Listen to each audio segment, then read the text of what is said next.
ગાંધીનગરના મહાત્મા મંદિરમાં ગુજરાતનું 10મું વાઇબ્રન્ટ સમિટ શરૂ થઈ ગયું છે. અને એટલે જ જો તમે જાણવા માંગતા હોય કે આપણા દેશનું પહેલું દેશમાં બનેલું ડ્રોન કોણે તૈયાર કર્યું, ક્યારે તૈયાર થયું, એટલું જ નહીં, આમાં બીજા મેજર અનાઉન્સમેન્ટમાં સુઝુકીની સૌથી પહેલી ઇલેક્ટ્રિક વાહન ક્યારે લોન્ચ થશે, એટલું જ નહીં, બીજા કયા કયા મેજર અનાઉન્સમેન્ટ કર્યા છે, કઈ કઈ કંપની આપણા દેશમાં ગુજરાતમાં ઇન્વેસ્ટ કરશે, એ બધું જો તમે જાણવા માંગતા હોય તો એના માટે ધ્યાનથી સાંભળજો. હું તમને એક વાત કહું.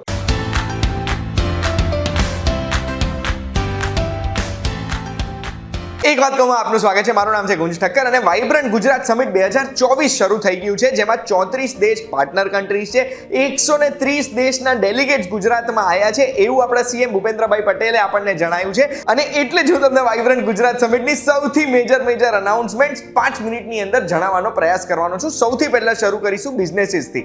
તો આપણા દેશમાં દ્રષ્ટિ 10 ડ્રોન લોન્ચ કરવામાં આવ્યું છે, જે આપણા દેશનું સૌથી પહેલું દેશમાં બનાવેલું ડ્રોન છે. આ ડ્રોન તૈયાર કર્યું છે અદાણી ડિફેન્સ એન્ડ એરોસ્પેસ હૈદરાબાદમાં, જેનો 36 કલાકનો એન્ડ્યોરન્સ છે, એટલે 36 કલાક સુધી ઉડી શકે છે. 450 કિલોનો પેલોડ એટલે હથિયારો કે મિસાઇલ્સ પોતે લઈને ઉડી શકે છે અને દરેક વેધરમાં કામ કરી શકશે. જૂન 2023માં આપણા દેશે અમેરિકાના MQ-9B ડ્રોન્સનો ઓર્ડર આપેલો હતો, 31 ડ્રોન્સનો, જે 31 ડ્રોન્સની કિંમત આશરે 20,000 થી 25,000 કરોડ પડી શકે. એટલે આ ડ્રોન જો આપણા દેશમાં બનવા લાગશે તો આપણા દેશની મૂડી આપણા દેશમાં જ રહેશે. અદાણી ગ્રુપના ચેરપર્સન ગૌતમ અદાણીએ જણાવ્યું કે આવનારા 5 વર્ષમાં ગુજરાતમાં 2 લાખ કરોડનું ઇન્વેસ્ટમેન્ટ કરવાના છે. પછી ટાટા ગ્રુપની અનાઉન્સમેન્ટ આવી કે એરબસ સ્પેસ એન્ડ ડિફેન્સની સાથે ટાઈઅપ કરીને એક ડિફેન્સનું C-295 પ્લેન બનાવવાના છે ને. પછી વર્ષ 2024માં ગુજરાતના ધોલેરામાં ટાટા એક બહુ જ મોટી સેમિકન્ડક્ટરની ફેક્ટરી પણ બનાવવાનું છે. પછી માઇક્રોન ટેકનોલોજીના CEO સંજય મહેરોત્રાએ આપણને જણાવ્યું કે ગુજરાતમાં ભારતની પહેલી વર્લ્ડ ક્લાસ એસેમ્બલી અને ટેસ્ટિંગ ફેસિલિટી બનાવવાના છે માઇક્રોન ટેકનોલોજીની. આ માઇક્રોન ટેકનોલોજી દુનિયાની કદાચ સૌથી મોટી સેમિકન્ડક્ટર કંપની હશે, અને જે આપણે માઇક્રોન SD કાર્ડ વાપરીએ છીએ ને, આ એમની જ ટેકનોલોજી છે. પછી રિલાયન્સના ચેરમેન અને MD મુકેશભાઈ અંબાણીએ આપણને એવું જણાવ્યું 12 લાખ કરોડ રૂપિયા જે એમણે ઇન્વેસ્ટ કર્યા છે અત્યાર સુધી આપણા દેશમાં, એમાંથી 1/3 એટલે 4 લાખ કરોડ જેટલા ગુજરાતમાં જ ઇન્વેસ્ટ કર્યા છે. પછી મુકેશભાઈ અંબાણીએ એવું પણ કીધું કે દુનિયાની એવી કોઈ પણ તાકાત નથી જે 2047 સુધી ભારતને 35 ટ્રિલિયનની ઇકોનોમી બનવાથી રોકી શકે. હવે આવીએ સુઝુકીની વાત પર. તોશીહિરો સુઝુકી, જે સુઝુકી મોટર્સના પ્રેસિડેન્ટ છે, એમણે એવું જણાવ્યું કે એ આપણા ગુજરાતમાં એક નવી ચોથી પ્રોડક્શન લાઇન એસ્ટેબ્લિશ કરવાના છે 3200 કરોડ રૂપિયાના ખર્ચે. આ પ્રોડક્શન લાઇનથી એમનું એન્યુઅલ આઉટપુટ એટલે વાર્ષિક આઉટપુટ જે આવે છે એ 2.5 લાખ વાહનથી વધી જશે. એટલે હાલમાં વર્ષમાં જે 7.5 લાખ વાહનો બનાવે છે એ 10 લાખ વાહનો થઈ જશે. અને 2024 પતશે ત્યાં સુધી સુઝુકીની પહેલું EV વાહન એ ગુજરાતમાં બનીને દેશભરમાં લોન્ચ કરશે.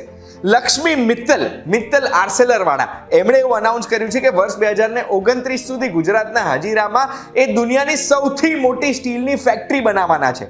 પછી દુબઈમાં જેમણે પોર્ટની સ્થાપના કરી હતી વર્ષ 1960-1970માં, એ કંપની DP વર્લ્ડ પણ ઇન્વેસ્ટ કરવાની છે $3 બિલિયન, એટલે આશરે 20-25 હજાર કરોડ રૂપિયા ગુજરાતમાં આવનારા 3 વર્ષોમાં. અને એ ઇન્વેસ્ટમેન્ટ જશે કાંડલા પોર્ટ ઉપર, કાંડલા પોર્ટની કેપેસિટી સુધારવા માટે. ઝેરોધાના ફાઉન્ડર નિખિલ કામતે પણ એક સ્પીચ આપી હતી, જેમાં એમણે ગુજરાતની ઇકોસિસ્ટમને થેન્ક યુ કીધું છે. અને એમના જેવા તો બીજા ઘણા બધા બિઝનેસ ઓનર્સ આવ્યા હતા. અલગ અલગ દેશની જો આપણે વાત કરીએ ને, તો પીટર ફિયાલા, જે ચેક રિપબ્લિકના પ્રાઇમ મિનિસ્ટર છે, એમણે એવું કીધું કે ગુજરાતની સાથે મળીને બહુ જ બધા અલગ અલગ રિસર્ચ કરવા માંગે છે. AI માં રિસર્ચ કરશે, ઇલેક્ટ્રોમોબિલિટીમાં રિસર્ચ કરશે, સેમિકન્ડક્ટરમાં કરશે, અને ન્યુક્લિયર એનર્જીમાં તો ખાસી રિસર્ચ કરશે. અને એમનો જે એક્સપિરિયન્સ છે એ ગુજરાતમાં લાવવા માંગે છે. UAEના પ્રેસિડેન્ટ મોહમ્મદ બિન ઝાયદ એ વાઇબ્રન્ટ ગુજરાત સમિટના ચીફ ગેસ્ટ હતા. એમની સાથે સાથે અલગ અલગ વર્લ્ડ લીડર્સ બહુ જ બધા વાઇબ્રન્ટ ગુજરાત સમિટમાં આવ્યા હતા. પછી તિમોર લેસ્તે નામનો દેશ છે, એના પ્રેસિડેન્ટ હોસે રામોસે એવું કીધું છે કે UN સિક્યોરિટી કાઉન્સિલમાં ભારતને પરમનન્ટ પોઝિશન મળવી જોઈએ, એના માટે એ રિક્વેસ્ટ કરવાના છે. પછી યુગાન્ડાથી નતાશા કચાકુએ એવું કીધું છે કે એ વાઇબ્રન્ટ ગુજરાત સમિટમાં લોકોને મળીને ઇન્વેસ્ટમેન્ટ ઓપોર્ચ્યુનિટીઝ શોધે છે અલગ અલગ કંપનીઝમાં ઇન્વેસ્ટ કરવા માટે.